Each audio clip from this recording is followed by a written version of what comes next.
আজ আল্লাহ বলেন ইসলাম প্রধান রাষ্ট্রপ্রধানকে চারটি কাজ করতেই হবে। এক নাম্বার, নামাজ আইন করে কায়েম করবে। ইমাম আবু হানিফা, ইমাম শাফি, ইমাম মালিক, ইমাম আহমদ ইবনে হাম্বল রাহিমাহুমুল্লাহ সাইদ ইমাম ইত্তেফাক হয়ে ফতোয়া দিয়েছেন, কোন যদি নামাজ ফরজ বালেগ ব্যক্তি নামাজ না পড়ে তাকে আইনের আওতায় আনতেই হবে, তাকে জেলে পুরে দিয়ে তারপরে নামাজ পড়তে অভ্যস্ত করতে হবে। এবং শাফি রাহিমাহুল্লাহ বলেছেন জেলে দেওয়ার আগে বেত্রাঘাত করতে হবে, নামাজে অভ্যস্ত হওয়ার আগ পর্যন্ত জেল থেকে ছাড়া যাবে না। ইসলাম গ্রহণ করার পরে আপনি সুবিধাবাদী হওয়ার সুযোগ নেই। ইসলামে আপনাকে পরিপূর্ণ ঢোকার জন্য আল্লাহ অর্ডার করেছেন। আপনাদের কাছে আমার প্রশ্ন, প্রিয় ভাইয়েরা, রাসূলুল্লাহ সাল্লাল্লাহু আলাইহি ওয়াসাল্লাম মদিনায় যখন ইসলামী রাষ্ট্র প্রতিষ্ঠিত করেছেন, উনার প্রতিষ্ঠিত ইসলামী রাষ্ট্রে ইসলাম কি আংশিক প্রতিষ্ঠিত ছিল না পূর্ণাঙ্গ? ইসলাম ধর্ম হিসাবে আংশিক না পূর্ণাঙ্গ? তাহলে বাংলাদেশে 53 বছর চলে গেল, এই দেশে চুরি করলে হাত কাটা হয় না, ডাকাতি করলে শুনে দেওয়া হয় না, জেনা করলে পাথর মারা হয় না, অবিবাহিত জেনাকারীকে 100 বেত্রাঘাত করা হয় না, মদ পান করলে 80 বেত দেওয়া হয় না। হযরত ওমর নিজের ছেলে আবু শামাকে পর্যন্ত রেহাই দেননি। প্রিয় নবী সাল্লাল্লাহু আলাইহি ওয়াসাল্লাম বলেছেন, আমার মেয়ে ফাতেমা চুরি করলে আমি তার হাতটাও কেটে দেব। এই যদি রাসূলের ইসলাম হয়, তার 53 বছরের বাংলাদেশে অর্ধেক ইসলাম চলছে, এটা দেখে কোনো মুসলমান ঘুমাতে পারে না, নীরব থাকতে পারে না।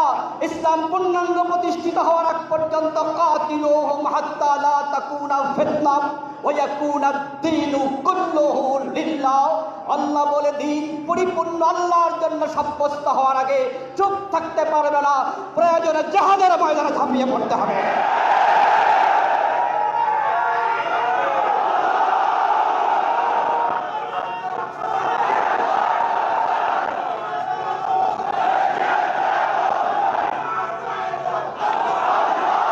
আমার প্রিয় ভাইয়েরা, ইসলাম পরাজিত হতে আসেনি, ইসলাম এক বিজয়ী আদর্শের নাম। আজকের বাংলাদেশে ইসলাম কি বিজয়ী না পরাজিত? 53 বছর বাংলাদেশ চলছে কি আল্লাহর আইন দিয়ে না ধর্মনিরপেক্ষ মতবাদ দিয়ে? ধর্মনিরপেক্ষ একটি কুফরি মতবাদ, একটি কুফরি মতবাদ, একটি কুফরি মতবাদ। যারা ধর্মনিরপেক্ষতা বিশ্বাস রাখে আল্লাহর কসম তারা বেঈমান, বেঈমান, বেঈমান। সমাজে 53টি বছর সে কুফরি মতবাদ প্রতিষ্ঠিত। একজন মুসলিম হয়ে আপনি ঘুমান কিভাবে? আপনার ঘুম আসে কিভাবে? ইসলাম পরাজিত হতে আসেনি। কালান নবী সাল্লাল্লাহু আলাইহি ওয়াসাল্লাম আল ইসলামু ইয়া'লু ওয়া লা ইউদা।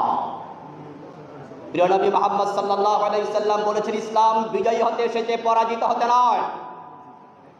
92% নবী মুহাম্মদের অনুসারী মুসলমান বাংলাদেশে থাকতে ইসলাম পরাজিত থাকে কেমনে? আর ইসলাম বাস্তবে 53 বছর পরাজিত। তোমরা আল্লাহর সামনে মুখ দেখাবা কেমনে?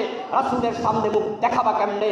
তাই যারা হাস্যজ্জ্বল প্রিয় নবীর চেহারা মোলাকাত করতে চায়, তাদেরকে দিন প্রতিষ্ঠিত হওয়ার আগ পর্যন্ত 1 সেকেন্ডের জন্য থেমে থাকা যাবে না। আলহামদুলিল্লাহ, সুম্মা আলহামদুলিল্লাহ। 17টি বছর, প্রায় এক যুগের বেশি, 15 বছর, 16-17 বছর তারা বাংলাদেশ জামাত ইসলামীকে অফেন প্রোগ্রাম করতে দেয়নি। তারা আমাদের নেতাদেরকে বিনা দোষে ফাঁসির মঞ্চে নিয়েছে। আল্লামা সাইদি রাহিমাহুল্লাহর মতো